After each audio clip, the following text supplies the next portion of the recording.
digno eres tú. Digno es el Señor. Vamos a cantar.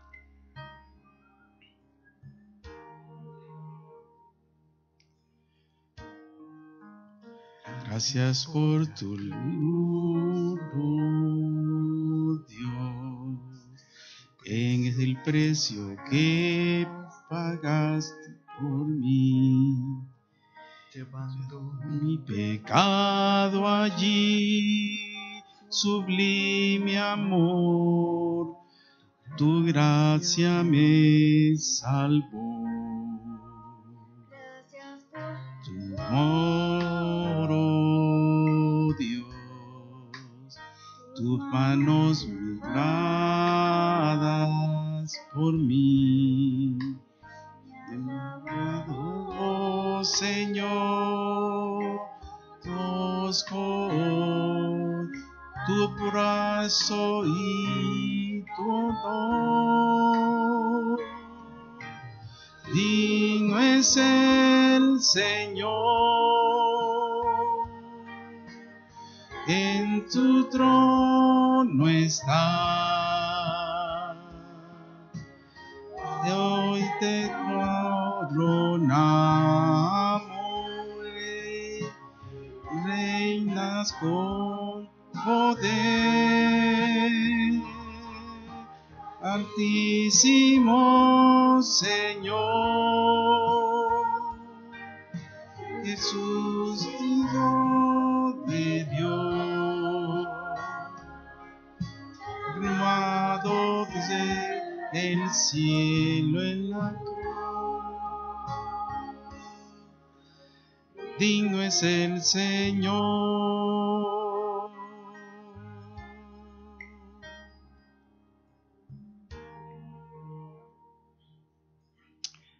Oremos. Oh no, perdón, faltaba. Oh Dios, el precio que pagaste por mí, llevando mi pecado allí, sublime amor, tu gracia me salvó. Gracias por tu amor, oh Dios, tus manos malvadas por mí me has dado, Señor. Conozco tu brazo y tu amor. Digno es el Señor, tú en tu trono estás, te coronamos, reina con poder. Altísimo Señor, Jesús, Hijo de Dios, el amado del cielo en la cruz murió. Digno es el Señor.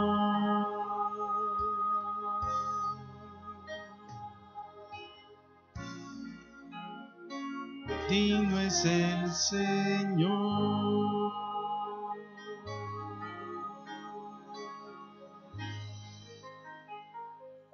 Amén. Eterno y amante Padre, santo y glorificado sea tu nombre, oh Dios.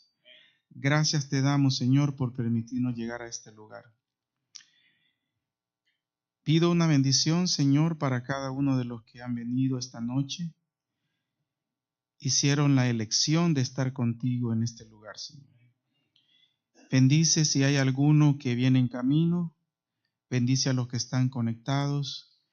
Bendice a los que no lo están viendo ahora en directo, Dios, pero verán esta programación quizás mañana, más noche. Sea con ellos también y que el Espíritu Santo pueda tocarlos, oh Dios. Hay personas de Colombia, de Cuba, de otros lugares, oh Dios, que se han conectado el sábado. Te pedimos por ellos que el Espíritu Santo haga su trabajo si ellos decidieron conectarse a esta transmisión, oh Dios. Tú tienes un propósito en sus vidas como lo tienes en nosotros que hemos venido esta noche. Y de manera especial, oh Dios, seguimos pidiendo por Dayana para que tú pongas tu mano sanadora sobre ella, oh Dios. Gracias por tenerla en casa. Gracias porque sus padres también están un poco más tranquilos y han descansado un poco, sea con ellos y sus hermanos también. Bendice las visitas que estuvieron con nosotros el día de ayer en la iglesia, oh Dios. Que el Espíritu Santo también pueda tocarlas, Señor. Le pedimos que ellos puedan tomar decisiones que tengan que ver con su salvación, con la vida eterna, oh Dios. Bendice al pastor Javier en esta noche. Úsalo, oh Dios. Despierta nuestra mente, que estemos atentos al mensaje de esta noche, Dios. Lo pedimos todo en el nombre que es sobre todo nombre, en el nombre de tu Hijo amado Jesús. Amén. Amén.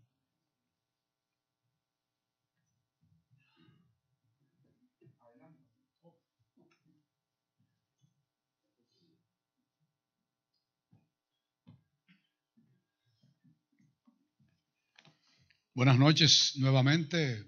Ayer fue de día, hoy es, ¿verdad que sí? Pero se sienten cómodos con octubre. Yo estoy bien. Ayer yo les dije que octubre es muy significativo, pero me encanta por el fresquito. Porque a mí me encanta el otoño y la primavera. El verano yo lo puedo regalar. El invierno aquí lo aceptamos de corazón porque no nos da nieve. Pero qué bueno cuando veníamos por ahí esa puesta de sol, un crepúsculo espectacular, ¿verdad? Y ese fresquito que acaricia. ¿Usted extraña el verano? Bueno, si es playero, sí. No, ¿verdad que no? La humedad y todo eso. Depende, ¿no? Bueno, dice que el que vive del verano, bueno, pues eso no lo tocamos, lo bendecimos. ¿Está bien? Muy contento de compartir con ustedes nuevamente, todavía comenzando esta semana, y nos queda a la mitad de la semana el que podamos continuar, ¿verdad? Compartiendo la palabra y nosotros aquí en comunión unos con otros. Voy a invitarles para que al finalizar la reflexión de hoy, que dediquemos un espacio de tiempo, le decía a Juan, ¿verdad? Para que oremos, quizá en pareja o de tres, y que presentemos, si ustedes tienen algunas peticiones en particular, que este es el momento que puedan pensar. Ya hemos escuchado la oración en favor de nuestra hermanita Dayan, ¿verdad? O Dayana, y que el Señor, ¿verdad?, responda a nuestras plegarias. Y hay otros hermanos, conocidos, parientes, amigos, ¿verdad? Y bueno, y tenemos allí en la esquina del cercano oriente, ¿verdad?, dos países que necesitan nuestras oraciones. Están heridos y sangrantes, los dos. En Ucrania, usted sabe lo que está pasando. Para los que no nos enteramos mucho, porque parece que eso viene en las noticias de la última página de los periódicos. En el centro del África hay guerra también. Yemen, allá están también con guerras civiles y demás. Sabemos que todos estos son señales de los tiempos y que nosotros no debe sorprendernos al ver estas situaciones que pasan a nuestro alrededor y en el mundo. Así es que vamos a ampararnos en la promesa y a nosotros decir: ven, Señor Jesús, Maranata, porque como eso está en tus manos, mientras tanto nosotros vamos caminando, tomados de la mano, como dice el corito. ¿Está bien? Bueno, pues antes de la reflexión, como les decía, voy a invitarles entonces en este momento a orar. ¿Está bien? Para pedir la bendición sobre el estudio de la palabra. Nuevamente, buen Dios y Padre nuestro, te damos gracias por este privilegio que tenemos como tu iglesia, este grupo de creyentes que venimos a tu casa para buscar tu rostro, para buscar tu bendición, para ser instruidos en tu palabra y para no solamente enriquecernos intelectualmente, sino, lo más importante, que tú toques nuestros corazones y nos ayudes a crecer espiritualmente, que podamos ir preparándonos para el evento, y tú lo conoces. Así que, Padre, vamos a abrir la palabra y vamos a reflexionar en esos grandes temas que tú tienes para nosotros. En el nombre de Jesús. Amén. Muy bien, pues ayer, como vimos, apenas iniciamos después de un preámbulo largo, ¿verdad? Esta temática que yo quiero desarrollar con ustedes y con nuestros hermanos y aquellos que se han conectado con nosotros en línea, para que la palabra, como dice y promete, no vuelva, pero que el Señor prometió que no vuelve vacía. El asunto de que vuelva vacío depende del receptor, pero nosotros vamos a tener un corazón como abierto y disponible y dispuesto para que la semilla caiga en buen terreno, como dijo Jesús en la parábola del sembrador, para que dé fruto ¿a qué? A 30, a 60 y a 100. Mire, ¿por qué Jesucristo dio esos 3%? Para decir que la semilla que cae en buena tierra no solamente tiene que dar un 100% para que sea buena. También la que cae y da fruto de 30%, ¿qué pasa? Es buena tierra. Así que hay que entonces darle gracias a Dios por eso, porque no en todo terreno va a cosechar 100, pero como el Señor dice, donde haya un alma, como dice la señora de White, Jesucristo hubiese venido aquí a este mundo, ¿sí? Porque un alma, dice ella, vale más que el mundo. Eso es importante. Bueno, pues vamos entonces ahora a desarrollar nuestra temática que ya les he invitado a que reflexionemos. Hablé de cómo nosotros experimentar la salvación en 3 tiempos, que yo le llamo 3 ¿qué? Dimensiones. Y comenzamos ayer con este pensamiento como embocadura del gran reformador Martín Lutero, y ya vimos lo que él nos estaba diciendo. Así que vamos a repasarlo. Ustedes, algunos lo tomaron quizá, ¿verdad? ¿Y qué es lo que él dice? Que es la naturaleza de Dios hacer algo, ¿cómo es? Hacer algo de la nada. Consecuentemente, si alguien se considera hacer algo, Dios no puede hacer nada en él. ¿Qué quiere decir eso? Que para que el Señor obre en nosotros, debemos estar disponibles para que Él obre. No ir con el saco lleno de suficiencia. A veces el ser humano va así, con el saco lleno de suficiencia. Yo puedo, cuando tengo una emergencia, le pido a Dios el 911, ¿verdad? Un auxilio. Pero no es así. Hay que debemos considerarnos como nada para que Él nos haga a alguien. Dios no recoge sino solo al abandonado. No sana sino solo al enfermo. No le da vista sino solo al ciego. No resucita sino solo al muerto. No hace a nadie piadoso sino solo ¿a quién? Al pecador. Y no hace a nadie sabio excepto al ignorante. ¿Cuál fue el filósofo griego que dijo, yo solo sé que no sé nada? Sócrates, ¿verdad que sí? Él dijo, yo solo sé que no sé nada. A veces yo creo que nosotros necesitamos también adoptar esa filosofía. Mire cómo termina aquí el reformador. En resumen, Dios tiene misericordia solo por aquel que es un miserable y le da gracia solo a aquel que no tiene gracia. Por lo tanto, ningún orgulloso puede llegar ¿a qué? A ser santo, sabio o justo, y tampoco puede convertirse en material con el cual Dios obre. El hombre destiló su pensamiento bien profundo, ¿no? ¿Y cómo termina? Lo único que hace el orgulloso es ¿qué cosa?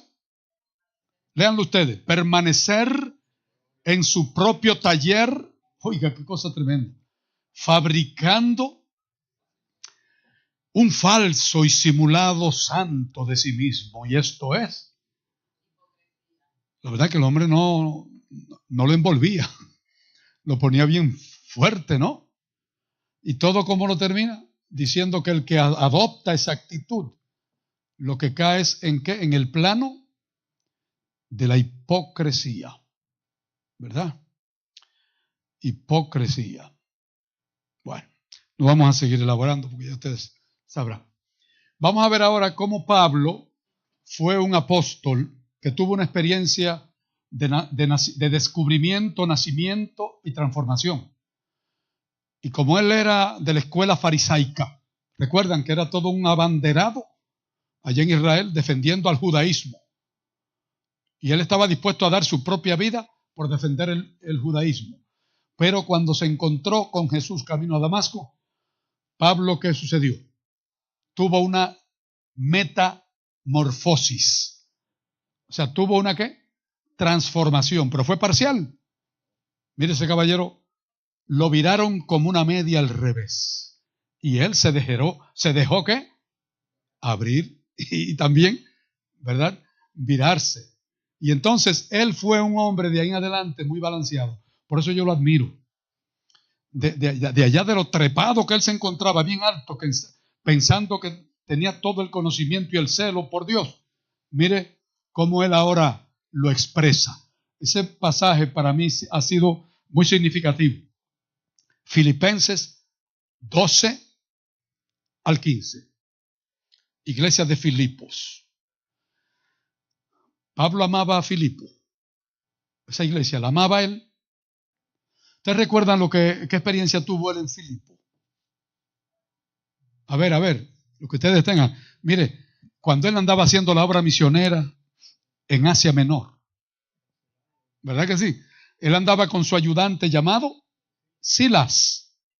Y dice que cuando llegó allí, fue a predicar y por el efecto y el impacto que causó su sermón en el pueblo, hubo conversiones y milagros. De hecho, hasta expulsión de demonios. ¿Verdad que sí? Y también le dañó el negocio en algunos lugares a los comerciantes que querían, ¿verdad?, aprovecharse de la gente. Y entonces él fue a la cárcel, y ustedes saben la historia. Estando en el cepo encarcelado, ¿cuál fue la experiencia con ellos dos? Pues miren, dice que en vez de estar protestándole a Dios por el sufrimiento, el azote que le dieron, ¿qué hizo él? Miren, y los dos hicieron un dúo tan poderoso que provocaron un terremoto. ¿Podemos ponerlo así? Sí, el canto fue tan poderoso que sacudió los cimientos de aquella cárcel y se vinieron abajo todas las paredes y todo. Las puertas, ¿qué pasó? Se abrieron. Mire, otro milagro. ¿Cuál fue el otro milagro grande allí en esa cárcel? ¿Cómo fue? Pero antes de ello, mire, la conversión que se operó en el corazón de los presos. ¿Usted se imagina que un preso que tenga allí muchos años y se le abran las puertas de par en par? Mire, yo arranco a correr. Pues mire, se quedaron allí, pero muy entregaditos. Estaban boquiabiertos escuchando ese concierto. Y cuando el carcelero llegó allí, ¿qué pasó? Se me fueron la gente y la vida mía se me fue. Y Pablo le dijo, hey, tranquilo, no te hagas daño.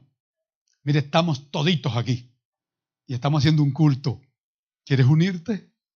¿Y qué hizo él? Yo creo que él se unió, porque lo único que hizo fue tirarse de rodillas y decir que, pero óyeme, esto es un milagro. ¿Y quién es el Dios de ustedes? Dígame qué yo puedo hacer para qué. Para ser salvo. Y hoy toda la familia de él. Eso fue una victoria tremenda. Mire, así nació la iglesia de Filipo, los filipenses. ¿Amaba Pablo a su gente allí? Mire, los parió. Lo ponemos así. Le dio a luz esa iglesia en medio del sufrimiento. Para que usted vea cómo obra Dios. Y por eso él lo llevaba bien cerca de su corazón. Estando preso, esta es una de las epístolas de la cárcel. Estando en Roma preso, escribió a esta gente. Y a otras más, ¿verdad? Pero mire qué interesante. Cómo él toca sus corazones hablándole de su propia experiencia. ¿Cuál es la propia experiencia del apóstol? Que les dice allí a ellos, miren, yo no pretendo haberlo ¿qué? Alcanzado. Vamos a ver cómo sigue él desarrollando su teología aquí. Ni tampoco pretendo que sea ¿qué? Perfecto. Subrayé eso allí. Sino que prosigo para ver si logro asir, agarrar, aunque tengamos garra, ¿no? Asir, tomar, ¿qué cosa? Aquello por lo cual fui también asido por Cristo Jesús. ¿Vieron la primera línea? Manténganlo ahí presente. Mire cómo él sigue. Hermanos míos, yo mismo no pretendo haberlo ya alcanzado, pero una cosa sí hago. Olvidando ¿qué? Ciertamente lo que queda atrás y extendiéndome a lo que está delante, prosigo, ¿verdad que sí? A la meta, al premio del supremo llamamiento, ¿de quién? De Dios en Cristo Jesús. ¿Verdad que está desarrollando una experiencia enriquecedora en su vida? Él le está diciendo, miren, cuando esta conversión llegó aquí, nada ni nadie, ni el diablo ni el infierno pueden hacerme tambalear, ni tampoco apartarme de Cristo. Porque para mí el vivir es ¿quién? Y también dijo, mire, todo lo puedo en Él que me fortalece. Y aquí me fortaleció en la cárcel y aquí, en esta otra cárcel, de cárcel a cárcel, ¿ok? Me sostiene. Pero yo, ¿qué hago? ¿Qué dice él? Prosigo a la meta. Un ejemplo para nosotros, ¿no? Vamos a ver. Así que, todos los que somos perfectos, ¿cómo fue el asunto? Aquí hay un enredo, ¿no? ¿Qué fue lo que dijo en el primer párrafo? Yo no pretendo ni que ya sea ¿qué? Y entonces, ¿cómo? O te viste, ¿cómo que le dicen en Puerto Rico, Juan? O te peinas o te haces rolos. ¿Verdad que sí? O sea, o tú no eres perfecto o eres perfecto. ¿Cómo es el asunto? Y lo pone ahí hasta en plural. Los que somos, todos los que somos perfectos, esto mismo sintamos. ¿Qué?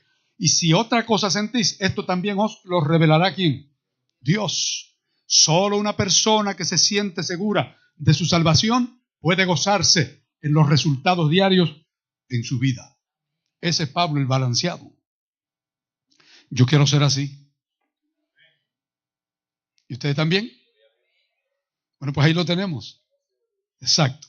Vamos a ver entonces. Ustedes saben que esa palabrita que yo subrayé en la primer párrafo y en este, perfectos, es un término que en nuestros idiomas no alcanza a tener la profundidad que tiene en estos idiomas en que se escribió la Biblia. La palabra perfecto en el idioma del Nuevo Testamento es esta. Teleios. Oiga, teleios. Eso viene de telos. Y usted dice, siga, que me está enredando la vida. ¿Qué más? Perfecto es telos. Sí, telos. ¿Usted sabe lo que significa telos en griego? Significa fin, blanco, objetivo. Y usted ha visto una declaración de Pablo acerca de la ley y Cristo que dice que Cristo es el fin de ¿qué? ¿Usted sabe con la palabra fin allí? Teleios o telos. El fin, el objetivo ¿qué? El blanco. O sea que la ley nos lleva ¿a quién? ¿Cuál es el fin de la ley? Llevarnos a Cristo. Usted ve entonces que hay consistencia en su pensamiento.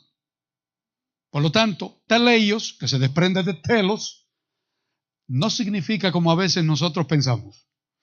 Cuando a uno le dicen, o uno dice, mira, discúlpame, pero que yo no soy ¿qué? Aquí nadie es perfecto. ¿Verdad que lo decimos así como a manera de defensa, de autodefensa? Yo no soy perfecto.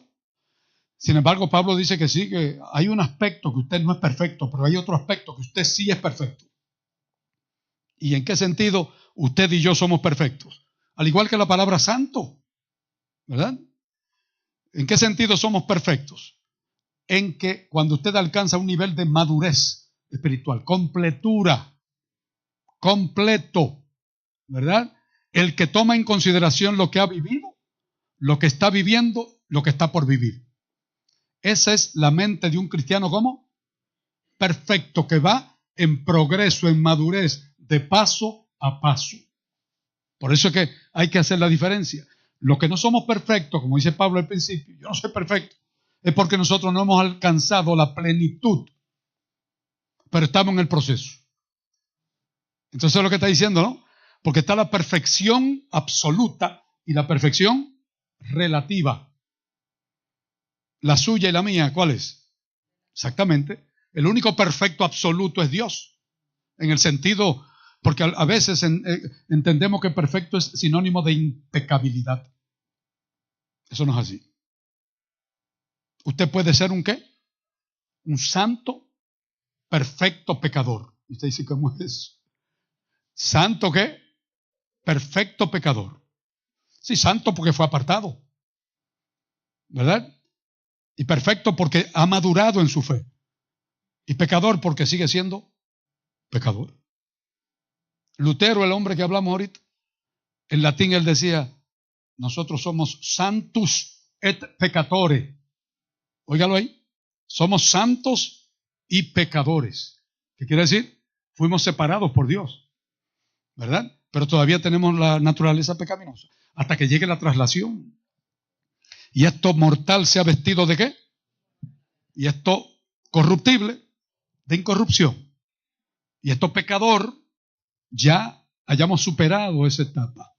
Pero eso vendrá cuando Cristo nos transforme. Cuando Él llegue en un abrir y qué. En ese momento no tendrá que tomar años para hacerlo. Eso será en el acto. Pero ahora sí está haciendo en nosotros ese progreso, ese desarrollo. ¿Está bien? Bien, entonces debemos entender que la salvación que Dios nos ofrece, como ya anticipé, se va manifestando, ¿verdad que sí? En 3 dimensiones del tiempo. ¿Cuáles son? Las que usted y yo conocemos. ¿Verdad? El pasado, el presente y el futuro. ¿Y qué queremos decir con eso? Bueno, que usted y yo, cuando aceptamos a Cristo, comenzamos ese proceso de la salvación. Y podemos hablar de la salvación pasada. Y podemos hablar de la salvación presente. Y podemos hablar de la salvación futura. Y ustedes van a ver cómo lo podremos resumir más adelante, ¿verdad? ¿Y qué quiere decir cada etapa de esa salvación en los 3 tiempos? Que eso nos debe traer a nosotros, ¿sabe qué? Tranquilidad y paz y seguridad en Cristo. Sí que Él nos tiene presente. En el pasado, vamos a decirlo así, nos salvó. En el presente, nos está salvando. Y en el futuro, nos salvará. ¿Verdad que podemos hacer esa combinación? Y cuando usted tiene eso, usted tiene la suficiente razón para sonreír y continuar sonriendo. Así que dice Corito.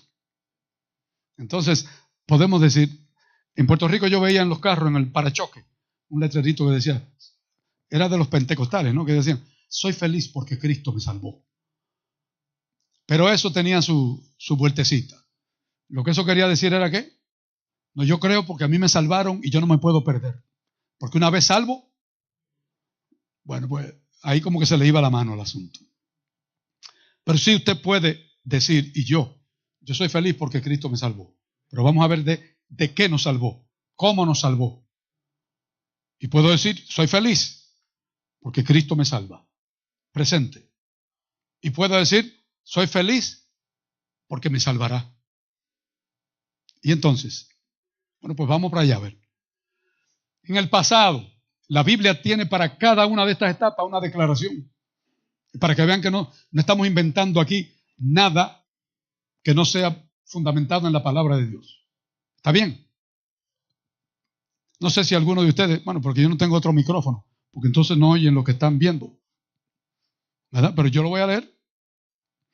Esto es Romanos 8, 24 y 25. Como Pablo es el teólogo del Nuevo Testamento más profundo, y le debemos a él tantas cosas en términos de la revelación del Evangelio, pues por eso es que él lo desarrolla de manera tan, ¿verdad?, integral, y que nos ayuda a nosotros a entender. ¿Está bien? Él parte de su propia experiencia, ¿sabe? Eso es importante tenerlo presente. ¿Qué dice ahí en Romanos? Porque en esperanza, ¿qué pasó? ¿En qué tiempo está conjugado el verbo ahí? Lo dijo, ¿verdad que sí? Porque en esperanza fuimos salvados. Solo que esperar lo que ya está viendo no es esperanza. Mira el juego de palabras, ¿no? Pues, ¿quién espera lo que ya está viendo? Pero si lo que esperamos es algo que todavía no vemos, tenemos que esperarlo sufriendo con firmeza. ¡Wow! ¿Verdad que lo puso bien pesadito el asunto? Bueno, cuando él está hablando de esto de esperar y que usted tiene que todavía, ¿verdad?, mirar hacia el futuro, porque todavía no está. Pero él está hablando del pasado que ya lo recibió. Y por eso es que este juego de palabras de que, mire, lo que ya se está viendo no es de esperarlo. ¿Cómo es que él define la fe allá en Hebreos? ¿Es pues la fe qué? La certeza de las cosas que se esperan, la demostración o seguridad de las cosas que no se ven. Más o menos eso es lo que está tratando de decirnos aquí, ¿verdad? Pero él está diciendo esto con la seguridad de que ya usted y yo fuimos ¿qué? Salvados. ¿Ok? Pero cuando se manifestó la bondad de Dios nuestro Salvador y su amor para con los hombres, otra vez, aquí lo dice en Tito 3, 4 y 5.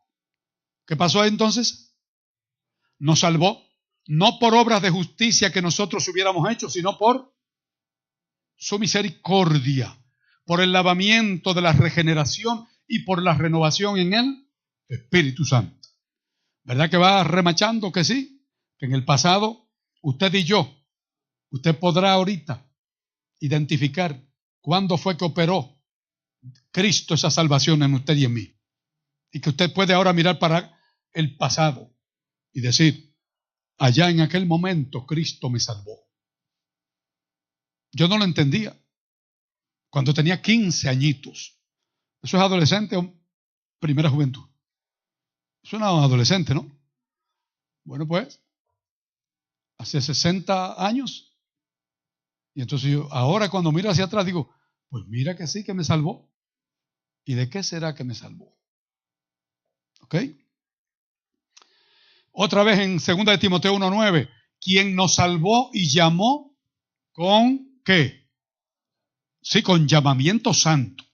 No conforme, otra vez recalca, no conforme a nuestras obras, sino según el propósito suyo y la gracia que nos fue dada en Cristo Jesús antes de ¿qué? De los tiempos de los siglos. Quiere decir, por allá detrás, en el tiempo de la eternidad pasada. Digo, nosotros hablamos de eternidad pasada, pero eso es incorrecto decirlo. Porque la eternidad no tiene pasado. ¿O sí? La eternidad tiene futuro. Mire, la eternidad no tiene tiempo. Por lo tanto, la eternidad es presente. De hecho, a Dios se le dice que Él vive en un eterno presente. ¿Se da cuenta? En un eterno ¿qué? Presente. ¿Eso le alegra a usted? Sí, Señor, porque así vamos a vivir cuando pasemos de esta etapa. Wow, yo no puedo ni siquiera entenderlo. ¿Por qué? Porque yo sé que ayer pasó algo. Hoy está pasando. Y estoy mirando hacia allá y va a pasar. Pero Dios hacia así se para y dice, este es mi tiempo. El que no, se cuenta. Oye, qué Dios más bueno tenemos. Todopoderoso, eterno, omnipresente y omnisapiente. Entonces yo tengo un Dios completo. Me dan pena los budistas, porque están pensando en un hombre de carne y hueso que se murió. Y ese no puede ser eterno. Mucho menos Mahoma. Tengo que tener cuidado que no lo diga, porque pueden por ahí coger y limpiarme, ¿verdad?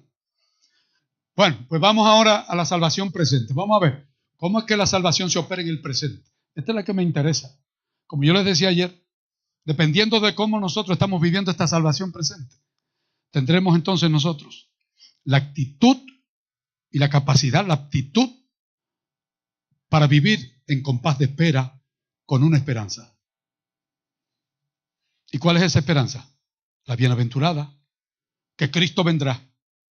Y cuando yo digo Cristo me está salvando ahora y está haciendo la obra en mí, me está transformando, me está cambiando todas las malas costumbres y las deficiencias y las falencias que yo tengo.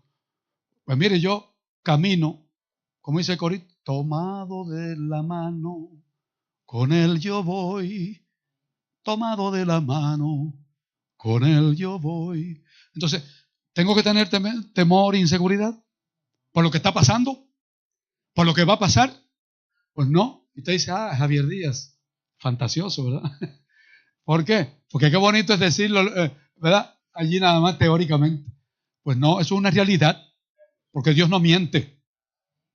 Y si Él nos dice que ahora nos sostiene en las malas que estamos viviendo y la pésima situación de este mundo, pues yo creo en eso, porque Él es el Dios que promete y que es fiel a sus promesas. Bien, usted sabe que yo a veces me sulfuro y me emociono mucho, ¿verdad? Dice, porque por gracia soy salvo por medio de ¿qué? Y esto no de vosotros, pues es don de Dios y no por obras, para que nadie se. Más adelante vamos a volver a ese famoso versículo de Efesios 2:8, que tiene allí una profundidad para nosotros personalmente, que usted se va a sentir muy agradecido a Dios por ese regalo. ¿Ok? Vamos a seguir en el presente. Además os declaro, hermanos, el evangelio que os he predicado. Eso es a los corintios. ¿Verdad que Pablo era un hombre, era buena gente? Y usted dice, no, él era medio grosero, a veces como que le hablaba estrujado a la gente.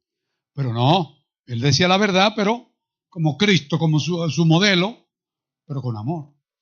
¿A quién es que le está diciendo aquí con cariño a los hermanos? Es más, para decirle más, en el primer capítulo de su primera epístola a los corintios, ¿sabe cómo se introduce a ellos?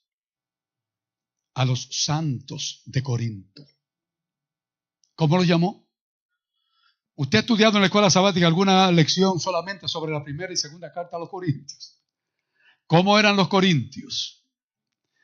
Yo visité esa ciudad. Y allí hay una tarja todavía del tesorero de la iglesia que Pablo saluda. Allí está, dice, Erasto. Erasto era el tesorero. Lo felicita, lo bendice. Pero miren, el cristiano que vivía en Corinto, ¿con qué ciudad podríamos nosotros comparar a un cristiano adventista del séptimo día? Un cristiano, punto, que vive ahora en una ciudad parecida a Corinto. ¿Nueva York? Quizás, está muy bien. La capital del mundo le llaman, la gran manzana. Allí está lo bueno y lo malo. Déjeme decir lo siguiente. La que más se me parece a esta hermana iglesia o ciudad, la hermana me lo dijo aquí medio como muted, ¿verdad? ¿Usted sabe el apellido que ellos se dan golpes de pecho que tienen? Sin City. ¿Verdad que sí? Las Vegas, Nevada. Me da la impresión de que se me parece. A veces en los carnavales en Río de Janeiro se parecen bastante, ¿verdad que sí? Sin City. Mire qué blasfemia, ¿no? Esta es la ciudad del pecado. Y se jactan tanto esa gente que dicen, lo que se hace en Las Vegas se queda en Las Vegas. Mire qué jactancia. ¿Por qué? Porque allí no se hacen muchos cultos. Yo no me acuerdo que hayan hecho una campaña evangelística, pues, porque allí la gente lo que va es a visitar y a salir. Pero allí hay veganos de allí. No veganos de vegetarianos, pero de Las Vegas, ¿verdad? Y entonces, lo que quiero decir con esto es que Corinto, cuando yo recorrí las calles de Corinto, Juan, ¿tú fuiste a Corinto? Dense un viaje a Turquía, por allá y a Grecia. Y yo fui a los grafitis. ¿Saben todo lo que es un grafiti, verdad? Ok. Grafitis son los garabatos esos que se pintan en las paredes de las calles. Los pintores, el nuevo arte ¿no? Pero hay grafitis inocentes y bonitos. Pero en Corinto todavía están allí gráficamente los grafitis, que no los voy a describir. Es para que usted vea lo horroroso de los pecados que se cometían allí. Porque esa Corinto era una ciudad cosmopolita. La única ciudad que yo creo que existe en el mundo, yo no sé, pero por lo menos conocido, allá en el Medio Oriente. La única ciudad que tenía dos puertos, uno en un mar y otro en el otro. Adriático. No, el mar Egeo, Adriático. El Egeo y el Mediterráneo. Y tenían dos, y ahí venían gente de todas partes del mundo. Buenos, malos y malísimos. Y el pecado allí era una profesión. Imagínense que acuñaron hasta un verbo. Escuche bien. Así como esta gente acuñaron un verbo en Nevada. Corinto acuñó el verbo corintianizar. ¿Usted se imagina eso?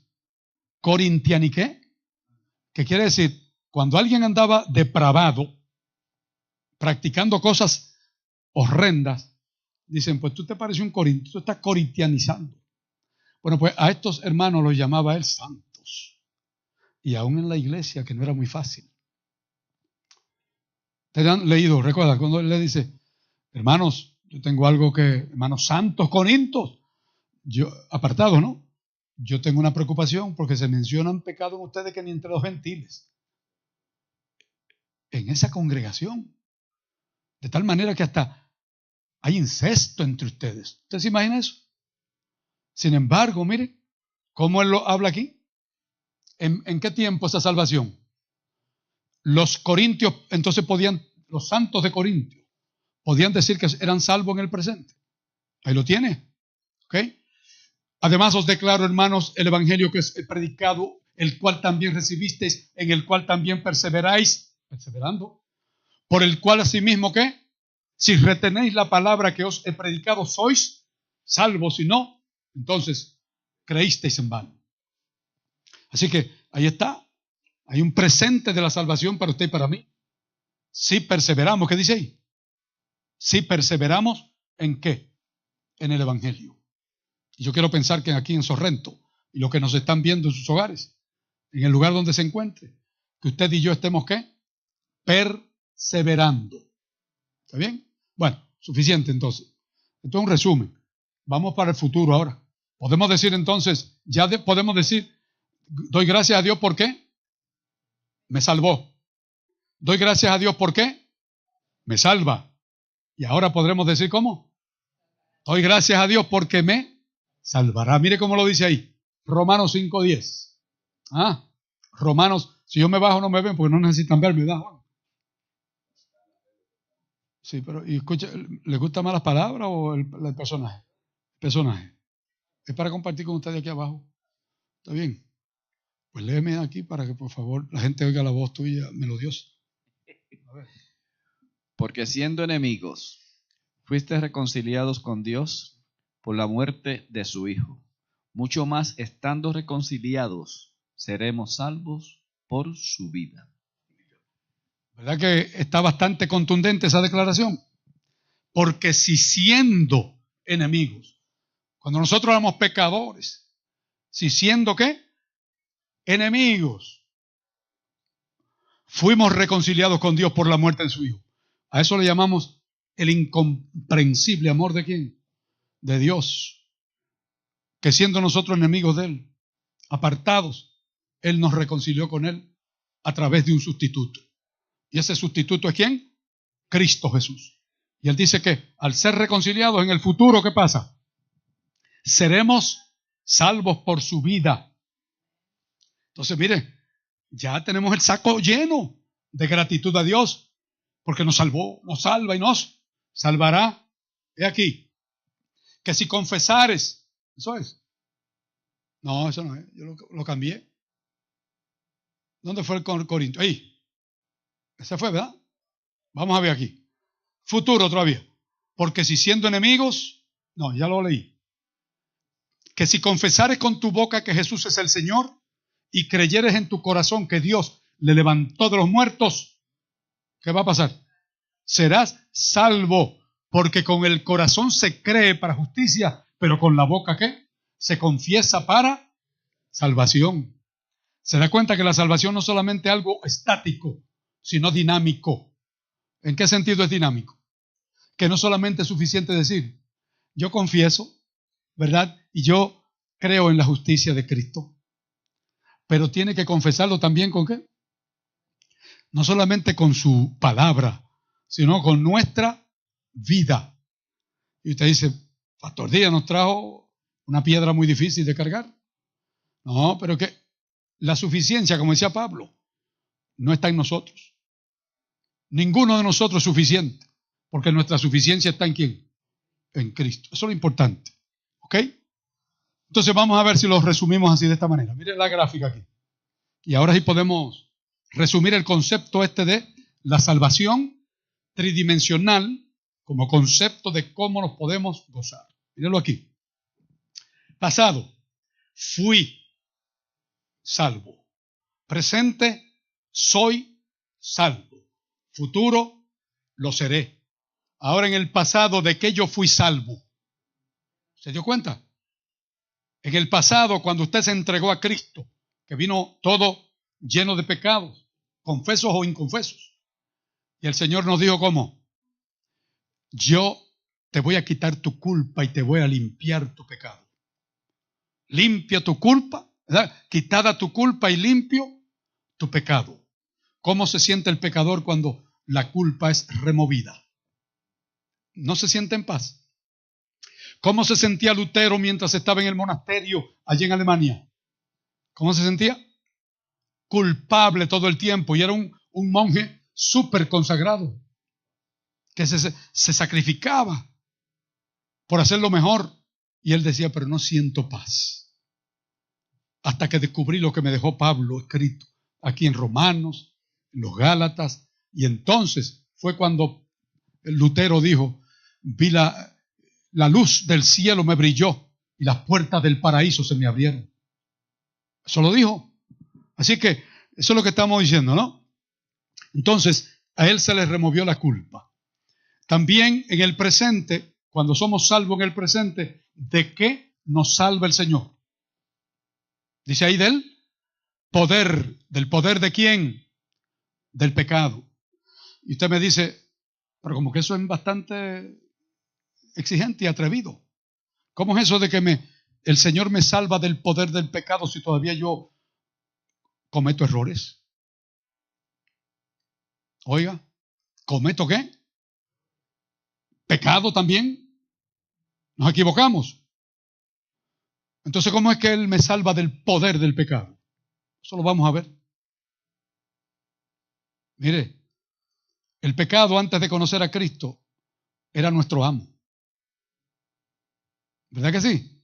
Usted y yo entonces vivíamos sometidos al pecado. Y estábamos esclavizados. Pero cuando vino Cristo a reinar, en el presente ahora dice, yo soy tu jefe. Y el pecado no puede reinar en ti. Si te equivocas, aquí hay suficiente sangre y justicia y paz y amor para limpiarte. Y cuando usted recibe esa buena noticia, ¿qué hace?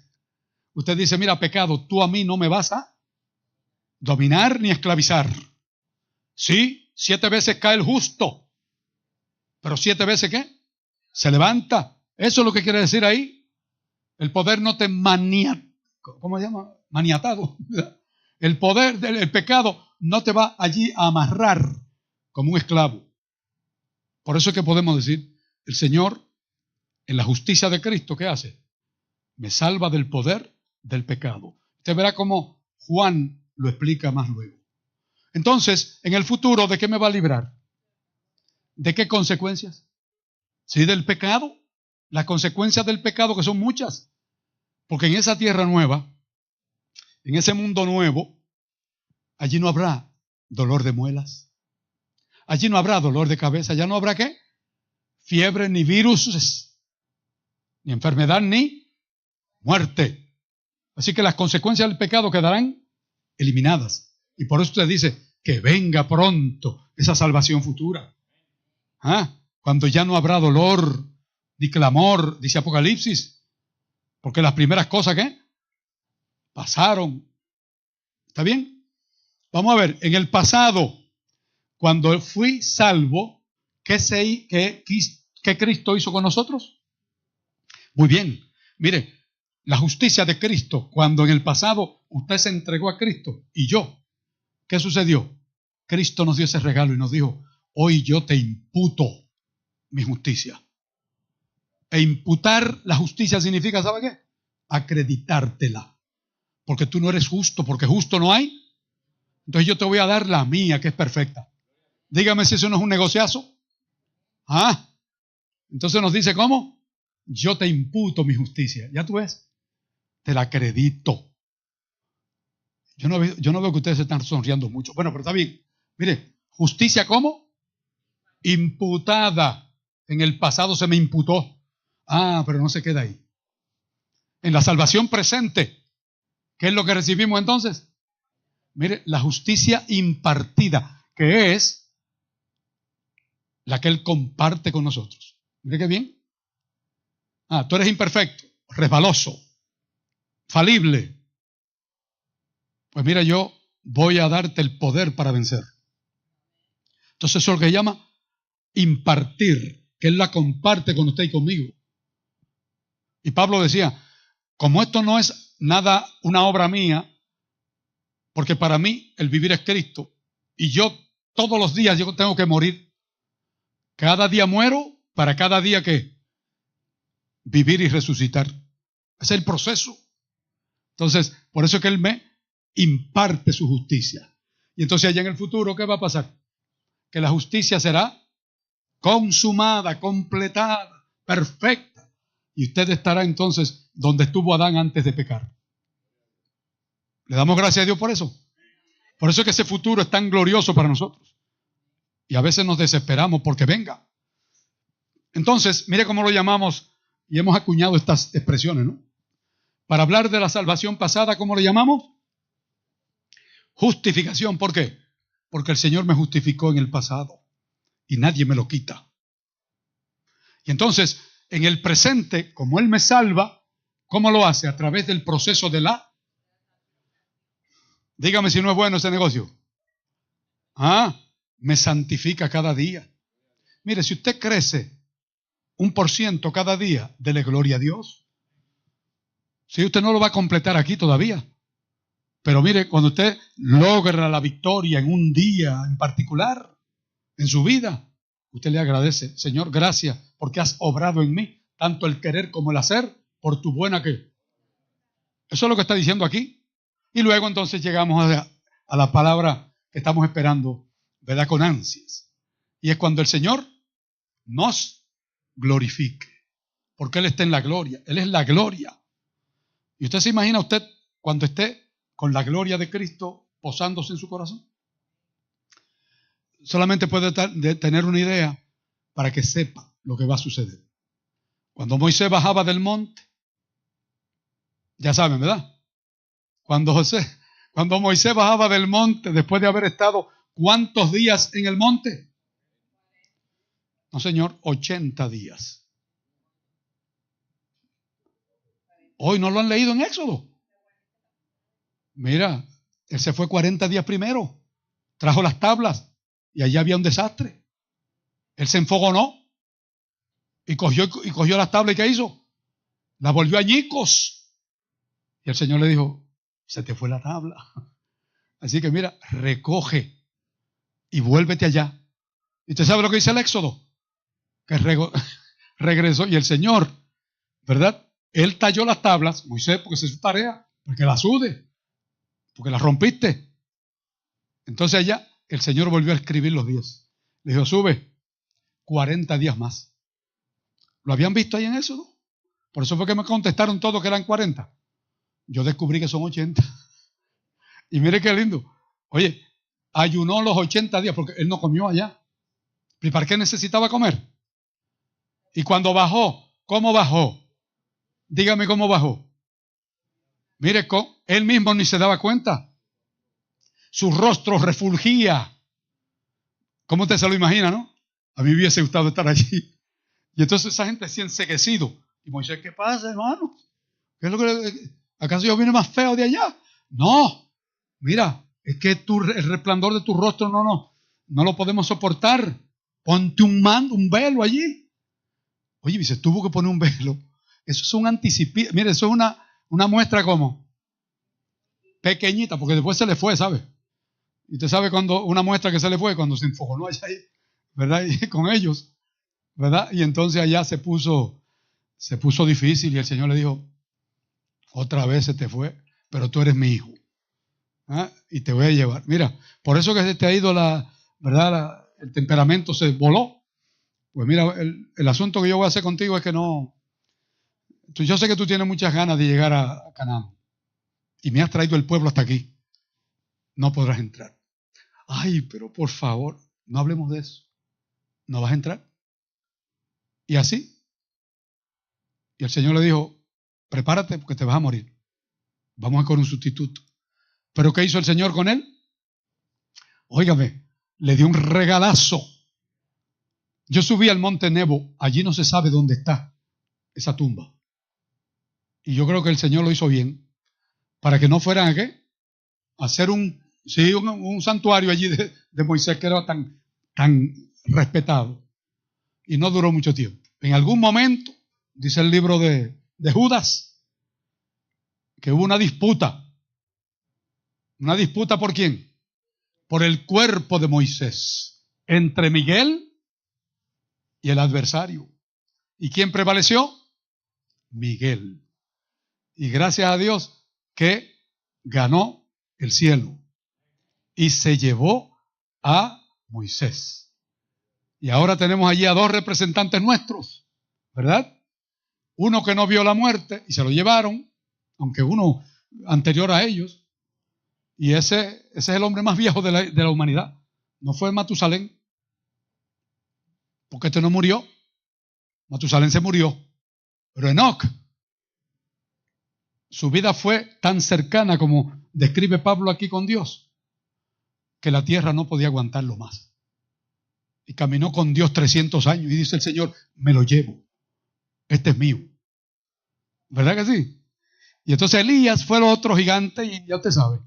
¿Cuándo se encontró Moisés con Elías? Unos cuantos siglos después, ¿verdad? En el monte de la transfiguración con el Salvador.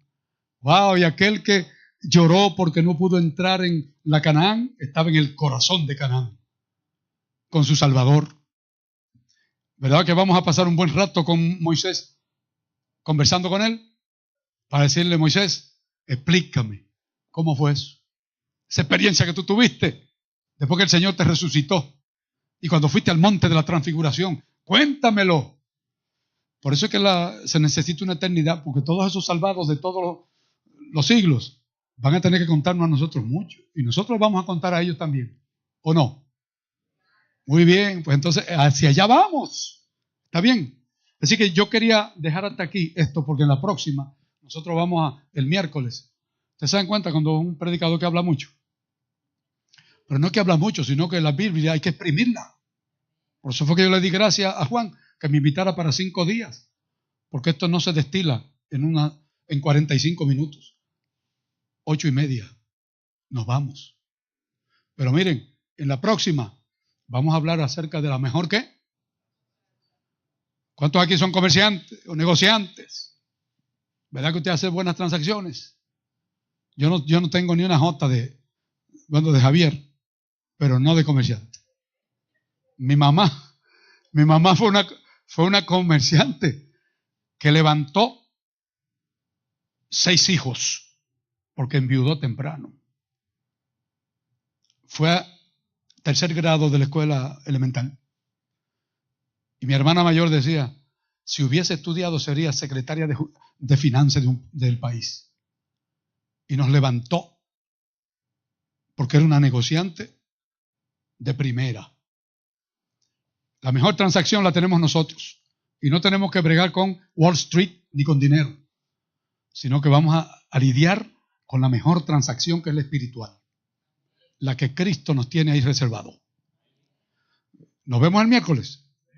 Pues venga y tráigase otro para que arranque desde aquí y yo le voy a dar cómo es esa transacción tan sabrosa y por qué usted y yo somos ricos aunque no tengamos muchos dólares, porque la riqueza no se mide en dólares y centavos, sino que la riqueza es la que usted y yo tenemos en Cristo Jesús. Que el Señor nos ayude. Bueno, pues hasta aquí para hacer la pausa, ¿está bien? Entonces vamos ahora como prometí, a sacar unos minutitos para orar. Hay algunos que tienen algunas peticiones para incluirlas cuando nos reunamos en 3, ¿verdad? vamos a orar. ¿Está bien? Allá mi hermano puede cortar quizás la conexión porque nos vamos a quedar aquí.